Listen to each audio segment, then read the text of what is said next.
Sveiki atvykę į mūsų tinklalaidę. Aš esu Alma. Ir aš Nikoleta. Šiandien kalbinsime Vilniaus Valdorfo Žaliosios mokyklos 3 klasės mokytoją Dovilę. Mūsų tema yra kokia yra jausmų galia.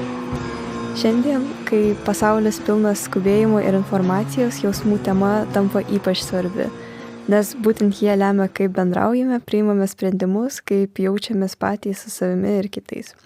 Tai pirmas klausimas būtų Viljamo Šekspyro tragedijoje Romeo ir Džiuljeta veikėjų meilė keičia jų požiūrį, elgesį ir pasirinkimus. Iš to natūraliai kyla klausimas, ar meilė tikrai gali pakeisti žmogų? Tai ačiū merginos, kad pakvietėt. Man visiškai nauja patirtis būti šioje įrašų studijoje ir su jumis kalbėtis būtent apie jausmus.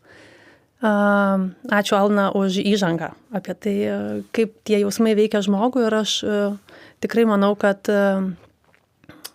tas klausimas iš Šekspyro apie Romeo ir Džiuljetą jausmus ar ne, ir kaip jie keičia, tai manau, kad meilė tikrai daro didelę įtaką žmogui, ir atsispirdami į būtent tos pjesės visą siužetą, matome, kaip Romeo tiesiog dėl meilės Džiuljetai nebijo nepasipriešinti nei savo artimiausiam žmonėms, nebijo rizikuoti, galbūt ir dažnai rinktis tokius sprendimus, kur atrodo protų nesuvokiami.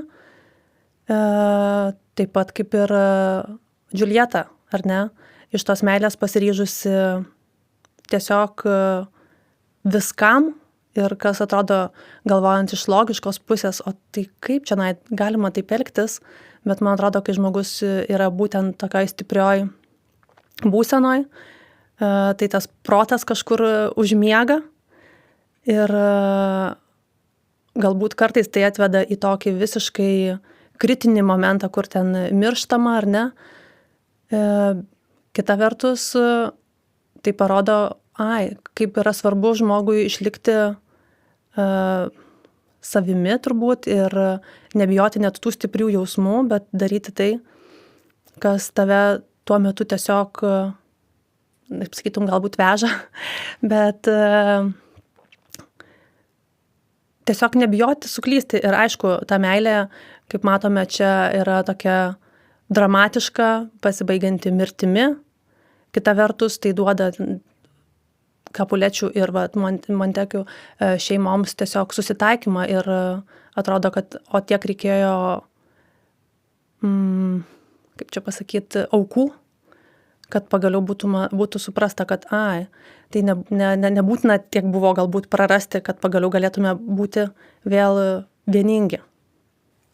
Ačiū labai. Dabar pakalbėkime apie laimę. Tai viena iš labiausiai siekiamų ir kartu sunkiausiai apibrėžiamų žmogaus būsenų. Vieniems jis siejasi su džiaugsmu ir šventimu, kitiems su tyla ir ramumu. Vis dėlto kyla klausimas, ar šios sąvokos visada sutampa. Ar laimė visada reiškia vidinę ramybę? Ačiū. Įdomus labai klausimas ir gilus apie tą laimę, kaip kiekvienas ją supranta. Kartais laimė žmogui yra kažkoks pasiekimas, kažkoks galbūt pirkinys. Galvoji, būsiu laimingas, kai gausiu kažką tai. Ir tada supranti, kad tai tarsi trumpalaikis jausmas.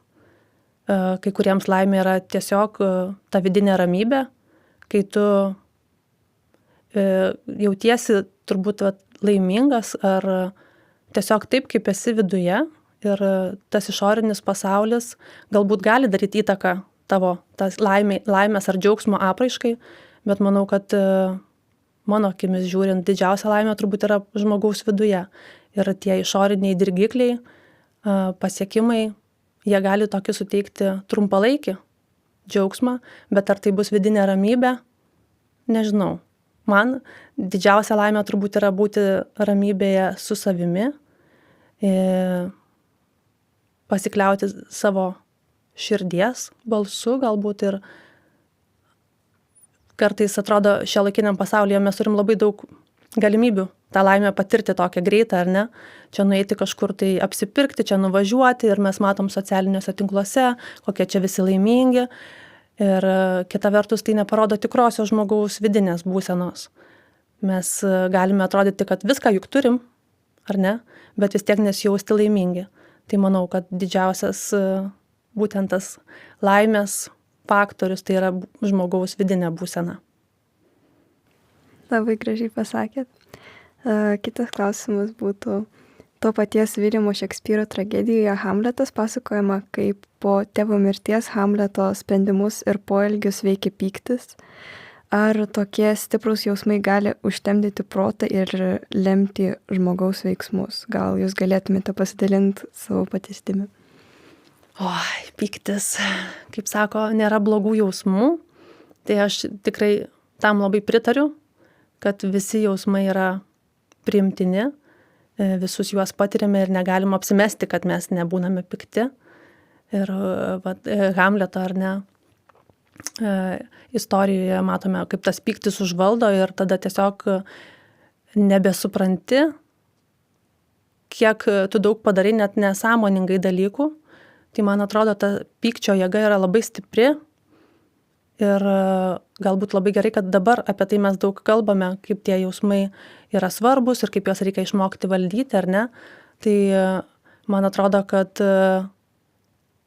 pats pyktis nėra blogai, bet turbūt svarbiausia yra jį pripažinti ir mokėti su juo tvarkytis.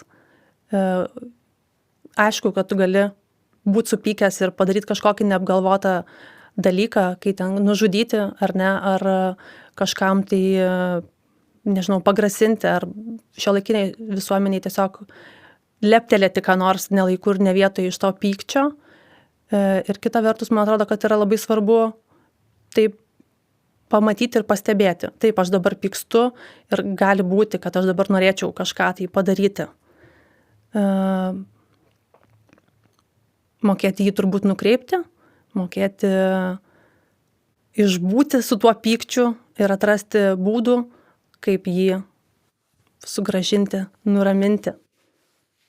Ar jau esate išmokusi suvaldyti pyktį? Stengiuosi čia, žinai, man atrodo, viso gyvenimo darbas yra dirbti su savimi, pastebėti, fiksuoti, bet jau esame, man atrodo, visi geram kelyje, jeigu mes mokame pastebėti tos kylančius jausmus. Ir aš tikrai esu nekartą supykusi ir tikrai esu turbūt irgi nekartą pasakius kažkokį piktą žodį, neapgalvotai, kur po to, oi, kodėl aš taip padariau, kam aš taip pasakiau, kam aš taip pasielgiau.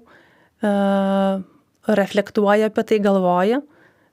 Man atrodo, labai svarbu tada savyje tokio neužsibūti tame, kad oi, kaip čia dabar blogai ir kaip čia pripažinti. Pavyzdžiui, Nikolete, žinai, aš tau pasakiau taip piktai, nenorėjau to padaryti, tuo metu buvau labai supykusi.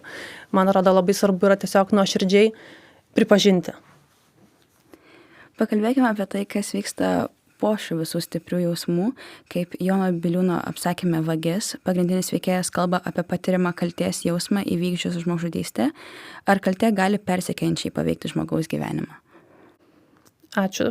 Labai iš tikrųjų šitas įdomus klausimas buvo ir būtent kai matom Vagės istorijoje, ar ne, kad žmogus jau praėjus daugeliu metų, atrodo, sukūręs išoriškai gerą gyvenimą ten ar ne, vis tiek pasako, kad man taip yra sunku, nes visą laiką mane slegia našta apie tai, ką aš padariau, apie tai, kad nužudžiau žmogų. Ir tas jausmas, man atrodo, yra toks griaunantis. Jeigu tu kankiniesi su tuo gyvendamas, tai turbūt tai atima iš tavęs visą džiaugsmą, kurį tu galėtum patirti, nes lyg ir tą akimirką tu esi laimingas, bet tu vis prisimeni, kad kažkoks kirminas ten tave graužia, nes tu atlikai kažkokį negerą dalyką, kažkam pakenkiai. Tai man atrodo, gyventi su šiuo jausmu yra didžiulė našta. Ir aš nežinau, iš tikrųjų reikėtų turbūt gilintis ir kokios psichoterapeutų klausti, ką su tuo daryti, bet man atrodo, kad tai yra itin stiprus jausmas, kuris turbūt reikalauja didelio darbo žmogaus, kad galėtum judėti į priekį ir vis negrįžti. Galiausiai atleisti turbūt savo ir keliauti pirmyn. Manau, jog bent kartą gyvenime visos esame patyrusios sąžinės jausmą, ilgalaikį ar trumpalaikį. Gal galėtumėt pasidalinti savo patirtimi, kaip sąžinė gali kankinti žmogų? Taip, sąžinė. Visada atrodo, kad nuo vaikystės bent jau anksčiau būdavo sakyta, oi, kaip neturi sąžinės, ten taip ir taip pasielgiai. Tai aš prisimenu iš vaikystės tokį nutikimą, kai dar pradinėse klasėse mes su mano tokiu draugu, klasioku, mes gyvenom tam pačiam daugiabutyje ir turėjom netoli mokyklos tokį knygyną, kuriame tuo metu ten buvo visokių kanceliarinių prekių, ne taip kaip dabar Maksimoj ateini ir visur, bet tokių nematytų dalykų. Ir mes ten taip pasižvalgiam, pasižiūrinėjom ir mes išeinam iš to knygyno, einam namo ir jis man ištraukė iš kišenių žirkles, sako, žiūrėk, sakau, o tai čia iš kur tu jas gavai? Tai aš tiesiog jas pavagiau. Ir mane tada ištiko toks, net nemoku pasakyti jausmas, kur, o Dieve, jis pavagė, nu ta prasme, ta žirklė, sakau, tai mes turim grąžinti. Ir sako, taigi niekas nematė. Ir man va, tas turbūt sąžinės jausmas tada labiausiai, gal prisimenu iš tokio vaikystės etapo, kur aš grįžus namo, svarsčiau savo vis, tai čia pasakyti ar nepasakyti tėvams, kaip čia man dabar elgtis, nes aš taip jaučiuosi su to blogai, nors ne pati padariau, bet tarsi nieko nepasakiau jam, o tik grąžinkim gal, ar grįžkim kažkaip. Ir galiausiai vis tiek neatvėrusi, tiesiog pasidalinau su tėvais, kad va, įvyko tokia situacija. Neprisimenu iš tikrųjų po to, kaip buvo su tuo, bet va, tas sąžinės jausmas, man atrodo, vis tiek prabyla čia, kaip kažką padaręs esi negero, nu ir tiesiog negali nuo to pabėgti. Atrodo, galėtum apsimesti, kad nieko neatsitiko, bet man atrodo, ramiai miegoti vis tiek su tuo sąžinės jausmu negali. Ar jūs esate tai patyrusios? Taip. Čia labai parodo mūsų žmogiškumą tokį, kad nuo vaikystės jausmus jaučiam tokius. Visą laiką, kai kažką blogo padarydavau, turėdavau tokį jausmą, kuris priversdavo mane pasakyti mamai. Ir manau, kad tai mane labai apsaugodavo nuo daug dalykų, nes kai vaikas buvau, nežinojau, kas buvo blogai ir kas gerai. Ir tai man padėjo susiformuoti visus tos moralinius dalykus. Labai taip įdomiai man asmeniškai skamba, kaip jūs detaliai prisimenat visą tą dalyką, reiškia, kad tai labai kažkokią didelę vertę jums atnešė. Aš nežinau, kaip paaiškinti. Taip, bet aš iš karto išgirdus klausimą apie sąžinę, tai man toks net vizualiai matau, kaip mes einame būtent keliu ir matau, kaip ištraukia tą žirklės ir tiesiog pirmas toks labai smarkus turbūt supratimas apie tai, kas ta sąžinė yra, nes tarsi galėtum tylėti, bet kaip ir sakot, turbūt va, tas Nikolete tavo paminėtas dalykas, kad visą laiką norėdavai pasakyti mamai, pasidalinti, kad kažką ne taip padarai, tai tikrai, man atrodo, yra labai vertybių pagrindą dėliojantis svarbus dalykas, kur tu gali tada kažkaip vertinti, jeigu tau tai rūpi, ar ne, vadinasi, tai parodo, kad man svarbu jaustis turbūt savyje gerai, o ne apsimesti, kad čia nieko neatsitiko. Tai sveikintina. Dabar grįžkime prie meilės truputėlį. Amerikiečių autorės Stephanie Meyer romane Saulėlydis aprašoma meilės istorija rodo, ar baimė gali būti stipresnė už meilę. Tai kaip jūs manote, ar visgi gali baimė būti stipresnė už meilę? Man baimės jausmas turbūt pačiai yra toks labiausiai gal, pažeidžiantis, jautrus. Pati su baime iš tikrųjų nemažai turėjau dirbti. Studijų metais, man atrodo, labiausiai pajaučiau, kad ta baime tokia stipri jėga, kai ją jauti, atrodo, kad iš tikrųjų tos spalvos gyvenimo kažkaip nublanksta ir kartais jinai užauga tokia didžiulė, kaip sako, iš musės nedaryk dramblio ar ne, tai jinai tikrai atrodo net nebetelpa. Va čia erdvėje tiesiog plečiasi ir žmogaus vaizduotė, man atrodo, dar gali ją smarkiau užauginti ir kartais net nėra tarsi didelio pagrindo jai augti, bet tiesiog mes žmonės esam tokie turbūt kūrybingi ir kartais tai yra labai gerai, o kartais gali pakišti koją pačiam tau, ar ne, Ir su baime yra nelengva gyventi, tai turbūt irgi, kaip ir su visais jausmais, juos reikia priimti. Gal gerai yra tai, kad turime į ką kreiptis, jeigu jauti, kad ta baimė yra kažkokia jau liguista, kur atima iš tavęs kasdienį džiaugsmą ir mintis kažkur vis užstringa, galvojant apie vieną ar kitą dalyką. Ir aišku, baimė gali būti labai laikina. Pavyzdžiui, kaip mūsų šitas interviu, mes čia susitikom visos tokios truputėlį bijodamos, kaip čia bus. Ir mes išeisim ir greičiausiai pamiršim ir nebegalvosim apie tai.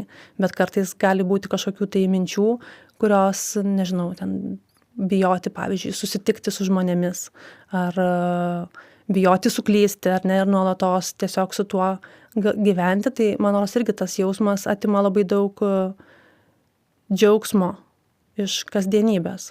Ir aš truputėlį, žinokit, pamečiau klausimą, kaip ten buvo, ar ta baimė yra stipresnė už Meilę. Už meilę. Sudėtingas toks. Sudėtingas iš tikrųjų dalykas. Gal taip, jeigu ta baimė yra sukelta iš šalies, ar ne, žmonių kažkokių, tai aš bijau ten pamilti, negaliu mylėti, bet man rodos, kad meilė turbūt vis tiek būtų stipresnė. Tu turbūt galėtum tik savo bandyti pasakyti, kad ne, aš negaliu jausti meilės, nes man kažkas tai galbūt neleidžia to daryti.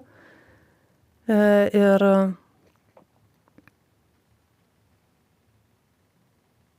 man atrodo, kad meilė, pavyzdžiui, grįžtant prie Romeo ir Džiuljetos, buvo tikrai gerokai stipresnė už baimę, ar ne, ir niekas jau ten nesustabdė.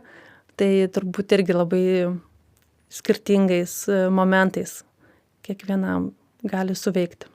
Manau, priklauso nuo kokia stipri baimė ir kokia stipri meilė. Turbūt. Gerai. Kitas klausimas. Britų rašytojo Oskaro Vaildo papasakota Doriano Grėjaus gyvenimo istorija atskleidžia žmogaus pastangas ar nesugebėjimo valdyti savo jausmus. Kaip Jūs manote, ar žmogus iš tiesų gali išmokti tuos jausmus kontroliuoti? Doriano Grėjaus istorija buvo turbūt tokia labiausiai man įstrigusi iš mano studijų laikų, kai aš studijavau filologiją ir perskaičiau šią istoriją, tai tokia buvo, kur tikrai ne vieną dieną pasiliko tokie apmąstymai apie tai ir visą tai malonumų, tarsi ar ne, noro tiesiog pasimėgauti ir meilės tas siekis kartais tikrai gali pražudyti, kaip šioje istorijoje, ar ne. Ir man atrodo, šiais laikais jau tikrai turime labai daug įvairių priemonių ir prieigos ir jau vien tik tai, kad vaikus nuo mažumės ar ne to emocinio raštingumo mokome, tai man atrodo, kad tikrai galima išmokti kontroliuoti savo jausmus ir tai yra būtina kai kuriais atžvilgiais, kad mes nenukeliautume taip kaip Dorianas Grėjus, ar ne, visiškai pamiršęs savo moralinės kažkokias vertybės, tiesiog siekia tokios narcisiškos meilės. Ir man atrodo, kad mes galime kontroliuoti jausmus, galime juos reflektuoti, galime juos peržvelgti. Galbūt kartais pačiam žmogui nėra taip paprasta, tada gal vertėtų, pavyzdžiui, tiesiog su draugu pasikalbėti, ar ne.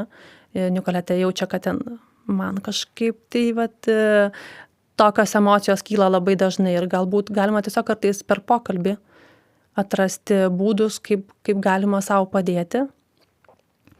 Ir labai geras dalykas, man atrodo, yra apskritai toks jausmų dienoraštis, ar ne, kur galiu pasižymėti net dienai pasibaigus. O tai kokios man šiandien kilo, nežinau, emocijos, jausmai. Ir aš tokią praktiką bandžiusi esu visai neseniai čia savo dabar studijų metu. Aš dabar studijuoju pradinių klasių pedagogiką ir mums dėstytoja davė užduotį iš tiesų ugdydama apie emocijas vaikų, tai tiesiog pastebėti savo jausmus. Ir kaip tu su tuo dirbi, leisti savo pakvėpuoti, leisti savo atsitraukti galbūt iš tos situacijos, kuri labai stipriai tave veikia, ar ne, tiesiog 2 minutės turbūt niekas neatsitiks, bet tiesiog leisti savo išeiti iš kažkokios situacijos ir vėl pažvelgti truputėlį kitom akim, nuleisti garą, kaip sakom, ar ne. Ir atrasti savo būdų, kas tau padeda juos kontroliuoti. Man labiausiai padeda būti gamtoje. Tiesiog išeiti į mišką ir su savo tais jausmais pabūti. Ir kaip kokį filtrą. Atrodo, grįžti truputėlį visai kitom akim, visai kitokiu žvilgsniu į pasaulį. Tai turbūt kiekvienas atranda savo receptą geriausią. Tikrai pritarsiu su šito, kad gamta labai padeda. Ir manau, kad darbas, kad mokėtum kontroliuoti savo jausmus, tai čia yra labai ilgas darbas, bet įmanoma pasiekti, manau. Tikriausiai. Dabar pakalbėkime apie vienatvę. Igno Šeiniaus romane Kuprelis pasakojama, kaip vienatvė paveikia žmogaus vidinį pasaulį ir gyvenimo prasmės jausmą. Kaip Jūs manote, kokiais būdais vienatvė veikia žmogaus sielą? Vienatvė. Toks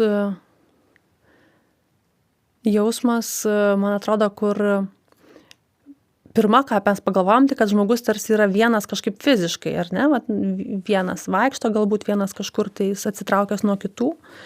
Ir man atrodo, kad vienatvė labai dažnai ištinka ir tuos žmonės, kurie atrodo visą laiką apsupti žmonių, visą laiką atrodo džiaugsmingi mums. Ir gali būti, kad viduje visiškai ne ta būsena atsispindi, ką mes matome sutikę žmogų. Tai man atrodo, būtent Kuprelio istorijoje mes matome, kaip žmogus geba priimti tą vienatvę, geba su ją gyventi, nepuola nieko kaltinti, teisti, nežinau, kaip tas žodis, net pamiršau žodį, keršyti, ar ne.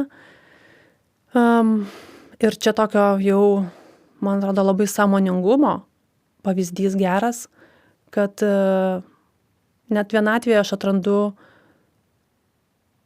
būdų, kaip gyventi toliau, priimti tai. Tada galbūt mes minėjome ar ne gamtą, atsigręžti į gamtą, kažkas atranda dvasingumą, kažkas atsigręžia į Dievą, kažkam, nežinau, profesinis kelias kažkoks ar ne atsiranda, kur tiesiog atsispiri nuo to ir priemi tai kaip vieną iš tokių jausmų, kuris tave lydi. Ir man atrodo, tas vienatvės jausmas toks ir smarkus, kita vertus, man atrodo, kad visi esame tai patyrę, kur kartais galbūt ar jautiesi atstumtas žmonių, ar kažkokio draugų rato ir atrodo, oi, koks aš čia vienišas ir gali galbūt tokia kristi aukos poziciją, kad vargšelis aš, čia manęs niekas nemyli, su manim niekas nebendrauja, ar ne, aš esu atstumtasis. Tai va tą turbūt labai yra svarbu iš karto savo pastebėti. Gerai, aš galbūt esu vienas, bet tai ką aš galiu su to padaryti? Aš, aišku, čia taip labai laisvai kalbu, nes gal patirtis ir kitokia būtų, jeigu tektų nuolatos su tuo gyventi, bet tikrai kai kuriais gyvenimo etapais esu pajutusi tą vienatvės jausmą ir tai, ką išmokau turbūt iš tų situacijų, tai buvo tiesiog labai svarbu yra ne apsistatyti sienom aplink save, kad jau dabar visas pasaulis blogas, o aš čia vienas kaip šapelis, o tiesiog būti su tuo ir tikėtis, kad galbūt ta vienatvė atneš kažkokių tai neregėtų džiaugsmų. Judėti į priekį. Taip. Gerai. Susan Collins romane Bado žaidynės pagrindinė veikėja pasiaukoja dėl savo sesers. Tai priverčia susimastyti, ar visada verta aukotis dėl artimo, ar būna momentų, kai aukotis neverta. Aukos momentas, ką tik pakalbėjome apie aukojimąsi ir ar verta aukotis. Na, tai turbūt labai sunku irgi vienareikšmiškai atsakyti, ar ne, ar iš meilės. Ir taip, jeigu tavo meilė iš tikrųjų yra ne dėl baimės pagrįsta, ar ne, kad tu bijai ir dėl to tu pasiaukosi, bet jeigu tai yra jausmas toks tyras, kad tu tiesiog pasiryžęs bet ką padaryti, ar ne, va, kaip šiuo atveju herojė tiesiog pasiryžusi savo gyvybę atiduoti už savo sesers išsaugojimą, tai man atrodo labai svarbu, iš kur tas noras pasiaukoti kyla. Jeigu tu darai tiesiog vedamas labai stipraus savo vidinio kažkokio noro ir tai niekaip neįtakoja aplinkinės jėgos ar aplinkiniai žmonės, tada turbūt tai yra, nežinau, net nežinau, su kuo palyginti tokį ar ne, norą pasiaukoti ir koks tai yra didis jausmas, bet jeigu tas noras aukotis kyla kaip primestas kažkieno, tai turbūt neveda į nieką gerą, ar ne? Tai tiesiog bus tokio savęs išdavystė, kad, nu taip, aš tai padarysiu, bet visiškai ne iš savo paties iniciatyvos. Tai man atrodo, šiaip daugelis turbūt mamų pasiruošusios, tarkim, turbūt atiduoti gyvybę už savo vaikus. Tai va čia turbūt ta tokia stipri meilė, kur be jokių išskaičiavimų ir be baimių pasiryžęs tiesiog galėtum duoti viską. Iš patirties galiu pasakyti, kad dėl brolio prieš tanką stovėčiau visą drąsi. Tikrai ta meilė, ne tai, kad išveda iš proto, tiesiog duoda tokią drąsumą aukotis, jeigu tikrai myli žmogų. Man irgi taip atrodo, kad tada atrodo atsilapojas marškinius, atsistotum ir tiesiog bet kokia ten ar gamtos stichija, ar kažkokios, nežinau, kaip sakai, tankai, niekas nebaisu, nes tiesiog tokia stipri ta jėga tave vedanti, kur atrodo bet koks kalnas ar ten bet kokios jūros perplaukiamos ir įkopiami, tai taip. Tikrai sutinku. Gyvenimas yra tarsi mozaika, sudėliota iš šviesių ir tamsių akimirkų. Būtent šių jausmų kaita leidžia žmogui giliau suvokti save, kitus ir pasaulį. Tad kyla klausimas, kaip džiaugsmo ir liūdesio kontrastas gali sustiprinti gyvenimo prasmę? Labai šitas geras klausimas. Nuo liūdesio iki džiaugsmo. Ir mes jau kaip kalbėjom ir pradžioje, kad tikrai visi jausmai yra būtini žmogui. Kaip mes galėtume džiaugtis ir žinoti, kas yra džiaugsmas, jeigu nebūtume patyrę liūdesio, ar ne? Arba tiesiog jeigu gyventume visada tokiom džiaugsmingom sąlygom, čia visą laiką kažkokia šventė, tai tiesiog, man rodos, ilgainiui ta šventė, nu, tokia ir, taip, šventė čia kaip tas anekdotas su grikiais, ne? Grikiai ir po to, taip, nu, grikiai. Tai, man atrodo, ir su tuo džiaugsmu, jeigu jisai neturėtų to priešingo polio liūdesio, tai jis toks būtų, nu, kažkoks lėkštas galbūt, ar ne? Ir tam, kad tu galėtum suprasti, tai koks čia džiaugsmingas įvykis, kartais tenka paliūdėti. Ir tas liūdesys, man atrodo, irgi visai reikalingas žmogui. Tiesiog tada labiau galbūt tokiu metu tu esi susikoncentravęs į save, man atrodo, ir tai yra tokia būsena, kur priverčia dar kartą galbūt savo vertybės peržiūrėti, ar ne? Atsigręžti į tai, o tai kaip aš su tuo tvarkausi, atsigręžti į tai, kas mane liūdina, ar tai pati situacija, ar mano paties reakcija galbūt į tai, kas atsitiko, pavyzdžiui, ar ne. Tai labai gražiai pasakė Elna, kaip mozaika.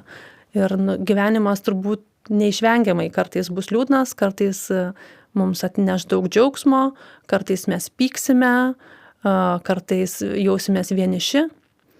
Ir ta kelionė, man atrodo, yra svarbiausia, ne kiek pats rezultatas, kad aš būčiau laimingas, bet visame tame, ką mes jaučiame, tiesiog atrasti, net nežinau, ar tai teigiama pusė atrasti ar ne, bet atrasti kažkokią svarbą, atrasti, kad tai tiesiog nepakeičiama ir nuo manęs matyt sunkiai kažkaip kontroliuojama, ta prasme, kad situacijos juk ne vien tik tai nuo mūsų priklauso. Atsitinka visaip, atsikeliam ir žinom, covidas, atsitinkam ir suprantam, kad štai kažkur karas prasidėjo ir su tais jausmais mums tiesiog reikia išmokti gyventi. Manau, kad labai nuostabus dalykas yra, kai susimaišo liūdesys ir džiaugsmas, nes iš sunkių momentų labai daug pamokų gali išmokti ir tai nuveda iki džiaugsmo. Tai yra labai toksai smagus dalykas, tai pozityviai galima Taip, galvoti. kad net iš liūdesio galime išpešti, ar ne, kažko naudingo. Ir tikrai, kaip sakai, parodo, kiek tada tas džiaugsmas yra vertas, ar ne, iš tos liūdėjimo kažkokios situacijos. Tai pritariu tau. Dabar grįšiu prie sunkesnių momentų. Tai gyvenimo sunkumai yra neišvengiama žmogaus kelio dalis. Kartais jie užgriūva netikėtai, kartais kaupiasi pamažu. Tačiau net ir pačiose tamsiausiose situacijose žmogus dažnai randa jėgų žengti pirmyn. Todėl verta kelti klausimą, kaip viltis gali padėti išgyventi sunkumus. Man atrodo, kad viltis yra turbūt tas svarbiausias. Kaip šviesulys, kuris, kaip sako, net ant tunelio gale visą laiką kažkokia šviesa. Tai ta viltis yra varomoji jėga, man atrodo, žmogui, kad judėtum į priekį. Net kiek galbūt galutinis tikslas, į kurį tu atkeliausi, ar ne, bet pati ta kelionė, kad štai nemestum čia visko ir gulėsi dabar vargšelis ir lauksi, ar ne, bet kažką darysiu dėl to, kad man, nežinau, būtų geriau, kad ar pasiekčiau kažką, tai galbūt net kaip koks Sizifas atrodo, ridena tą akmenį į viršų ir niekaip neatkeliauja. Bet kai pažvelgsi, galbūt nuolatinis tavo tas darbas ar ne, su kažkokia viltimi, kad, nežinau, šiandien buvo taip, o pažiūrėkim, ką rytoj man atneš diena. Tai man atrodo, viltis yra tikrai tokia tol gyva, kol žmogus turbūt gyvas ir net tamsiausiose situacijose tau padeda išgyventi, padeda atrasti, nuo ko atsispirti. Gerai, grįžime prie meilės temos. Jau šiek tiek jį aptarėm ir manau, kad visi sutiktumėm, kad meilė yra labai painus dalykas ir jis susuka galvą, užtemdo protą, priverčia aukotis ir nekankintis. Ir mano klausimas yra, kada pasirodo riba tarp beprotiškos meilės ir savižalos? Meilė apsuka galvą, kaip pavasarinis vėjas ir gėlės, ar ne? Ir kartais taip smarkiai, kad net nebematai kelio. Tai vat apie tą savižalą užsiminė ir kur ta riba yra. Aš tai sakyčiau, kad greičiausiai ta riba yra kiekvieno žmogaus kažkoks vidinis, nežinau net kaip pasakyti, tokia kaip ašis, ar ne? Aišku, jeigu tu jau tiek įsimylėjęs, kad pats savo kenki kažkokiu būdu, tai niekaip negali tau būti normalu ar sveika. Ir aš nesu patyrus iš tikrųjų tokios meilės, kad man būtų taip apsukę galvą, kad aš, žodžiu, bet kokią kainą ir save žalodama kažkaip jos, nežinau, siekčiau turbūt to pripažinimo ar kaip čia pasakyti, nes galbūt kartais galėtum pagalvoti apie Romeo ir Džiuljetą, ar ne? Pavyzdžiui, Džiuljeta ten, žodžiu, numiršta dėl to, kad pamato savo mylimąjį negyvą šalia. Galbūt tai kažkoks savižalos, aš nežinau, ar čia irgi, ar tai jau būtų pasiaukojančios meilės pavyzdys, ar ne? Ar tai jau tokia, kur beveik destrukcija ir vis dėlto gal galėtum judėti pirmyn, taip priimti tą netektį kaip didelį skausmą.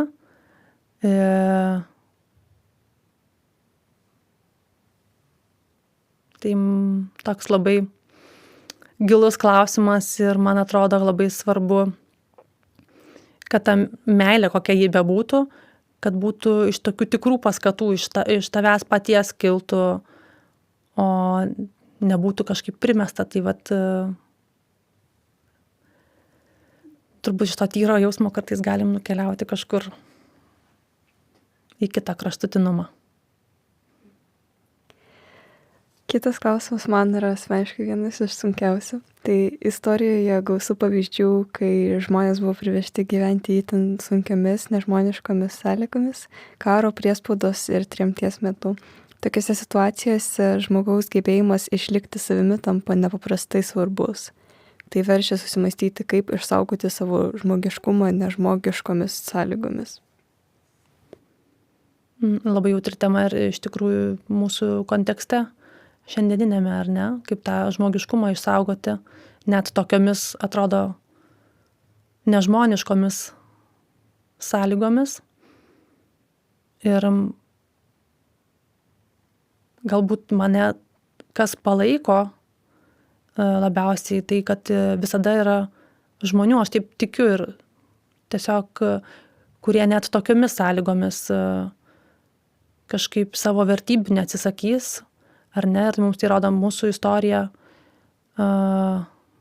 kaip žmonės realiai rizikuodami savo gyvybę tiesiog neatsisakydavo padėti, ten nežinau, kokie partizanai ar ne, kurie nuolatos turėjo palaikymą, nors atrodo galėtum uždaryti savo saugiai namų duris, ar ne, ir net negalvoti, kad ten kažkas tai miške tūno, arba dabartinėmis sąlygomis, kai šalia vyksta karas, pavyzdžiui, ar ne, ir mes matome, kaip žmonės gali susivienyti tokiomis akimirkomis ir tiesiog vieni kitiems padėti. Arba, pavyzdžiui, nežinau, koks Balio Sruogos Dievų miškas, ar ne, kur net tokiomis sąlygomis vis tiek kažkaip ieškai kažkokio vilties lopinėlio, kas tave vis dar kad būtų galima tave vadinti dar vis žmogumi, man rodos, esi tol žmogus, kol tos vertybės tavyje dar yra gyvos. Jeigu tu jau visiškai be jokio, nežinau, jausmo galėtum pakelti ranką turbūt prieš kitą, tai aš nežinau, ar vis dar žmogus tas individas, ar ne? Gerai, gyvenimas dažnai primena nesibaigiantį mūšį tarp lūkesčių ir realybės, tarp vilčių ir nusivylimų, tarp gėrio ir blogio. Visi susidurėme su išbandymais, kurie kartuojasi, atrodo beprasmiški ir neturi aiškios pabaigos. Tokiose akimirkose ima kilti įvairūs egzistenciniai klausimai, ar verta stengtis, ar tai kažkada baigsis. Visa tai kviečia gilintis į save ir suprasti pasaulį, gilintis į patį gyvenimą. Taigi, ar gyvenimas turi prasmę, jei jame vyrauja nuolatinė kova be aiškios pergalės? Labai toks tikrai filosofinis, egzistencinis klausimas, ar ne? Ar verta kovoti, jeigu nežinom, ar ta pergalė mūsų laukia. Bet man atrodo, kad pats procesas čia yra svarbiausias, ne koks rezultatas, nes mes niekas nežinome turbūt, kaip bus rytoj, ar po 20 metų galiu turėti planų, ar ne. Bet daugiausia, ką mes galime padaryti, tai tiesiog kiekvieną dieną dėti pastangas, gyventi dėl šiandienos, dėl paties proceso, ne dėl to, kad būsiu apdovanotas, o gal nebūsiu apdovanotas, ar ne. Galiausiai pateksiu į rojų, ar būsiu išvarytas į pragarą.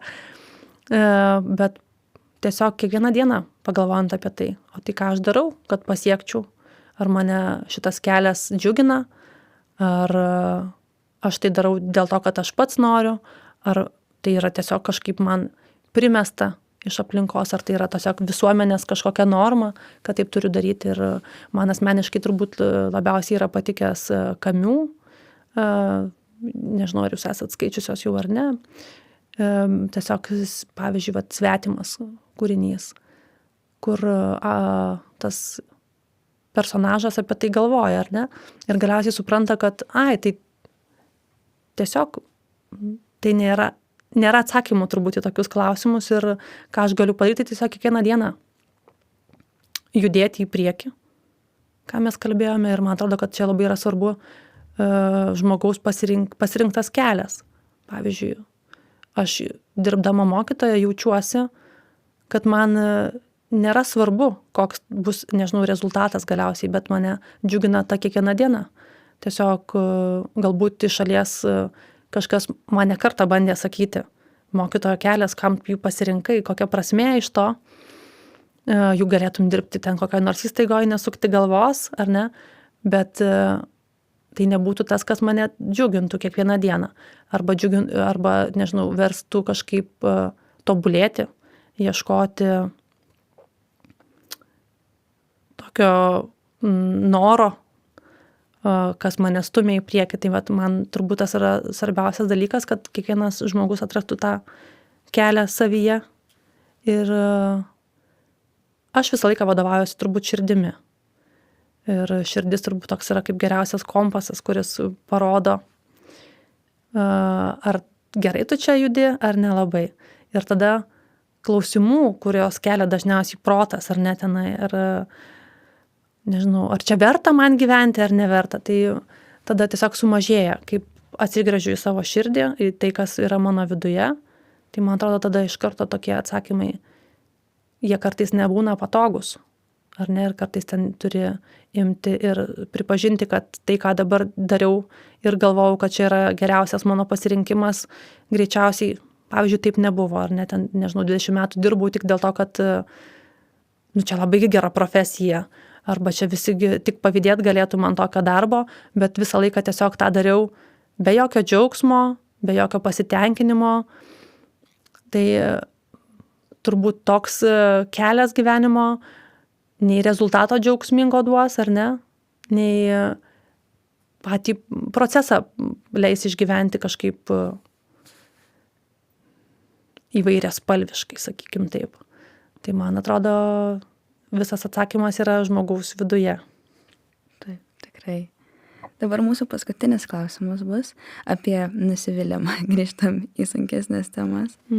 Nusivylimas tai neišvengiama gyvenimo patirtis, lydinti tiek mažus kasdieninius lūkesčius, tiek didelius gyvenimo planus. Nors dažniausiai įsiejamas su skausmu, šis jausmas gali tapti ir lūžio tašku. Taigi, kaip nusivylimas gali lemti gyvenimo kelią? Paminėjai tą lūžio tašką, ar ne? Ir galima būtų sakyti, kad gaila, galbūt, kad nusivylimą reikia išgyventi, kad pagaliau padarytum savo gyvenime kažkokį sprendimą, kurio galbūt jau seniausiai reikėjo. Ir kita vertus, tai gerai, kad atsitinka tas lūžio taškas ir tu tada atrandi, kad, tai čia gal mano toks, ten turėtų būti kelias, ar kažkaip kitaip turėčiau pasielgti. Tai kad ir kaip atrodytų mums tas nusivylimas liūdnai skambantis, bet jeigu jis bus tas akstinas, kuris mus kažkaip skatins judėti į priekį, tai net ir iš to galima išgauti naudos. Ir nusivilti nėra paprasta, nėra lengva galbūt tai išgyventi, ar ne, nežinau, nusivilti ten ar santykiais, ar nusivilti kažkokią situaciją. Bet jeigu tai paskatins žmogų atrasti savyje kažkokią priežastį judėti, tai man atrodo, nereikia to bijoti.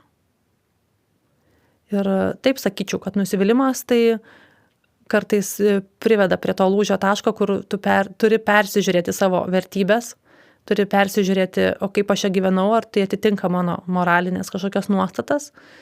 Ir tai yra tokia kaip viltis, kad gali pradėti klostytis gyvenimas kitaip. Pritariu. Ačiū labai už jūsų laiką, ačiū, kad atėjote su mumis pasikalbėti ir linkim jums meilės ir laimės. Ačiū jums labai, merginos, kad jūs pakvietėte ir pakalbinote mane. Ir aš jums linkiu leisti savo patirti įvairius jausmus, juos atpažinti, su jais pabūti ir niekada neprarasti vilties, kad viskas yra tiesiog laikina ir besikeičiančiai. Ačiū labai.